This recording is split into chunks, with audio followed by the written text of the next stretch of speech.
አትደንግጡ ከታህሳስ 3 እስከ 5 ድረስ ለሶስት ተከታታይ ቀናት በወላይታ ሶዶ ከተማ ሁለገብ ስቴዲየም ታላቅ የሆነ መንፈሳዊ ክሩሴድ ተዘጋጅቷል። ፕሮግራሙ የተዘጋጀው በክራይስት አርሚ ኢንተርናሽናል ቤተክርስቲያንና ክራይስት አርሚ ቲቪ ኢትዮጵያ ጋር በመተባበር ነው።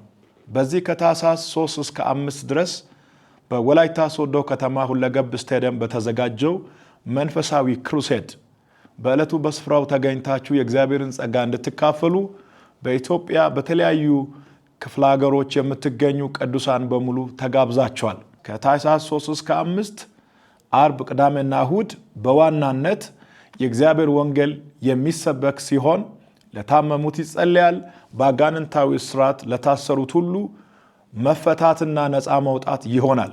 እግዚአብሔር ቀብቶ ያስነሳቸው ታላላቅ ዘማሪያን በዕለቱ በዛ አደባባይ ጌታ ኢየሱስ ክርስቶስን በዝማሬ ከፍ ከፍ ያደርጋሉ።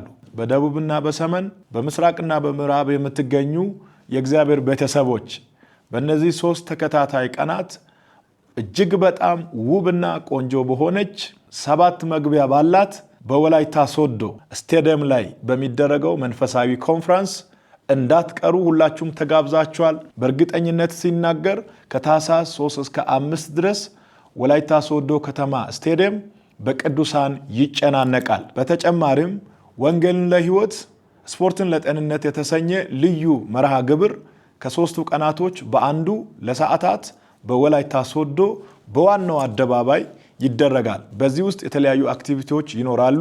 አንድ አይነት ዩኒፎርም ለብሰን ጸሎት ይኖራል፣ ስፖርታዊ እንቅስቃሴ ይኖራል። የጌታ ወዳጅ የሆናችሁ በሙሉ ይህንን መልእክት እንደገና በራሳችሁ ሚዲያ ላይ ማስታወቂያ በመስራት ይህንን ክሩሴድ አስተዋውቁ፣ ለቤተሰቦቻችሁና ለጓደኞቻችሁ አድርሱ። ታህሳስ 3 እስከ 5 በወላይታ ሶዶ ሁለገብ ስቴዲየም እንገናኝ። ሰላማችሁ ይብዛ። ሻሎም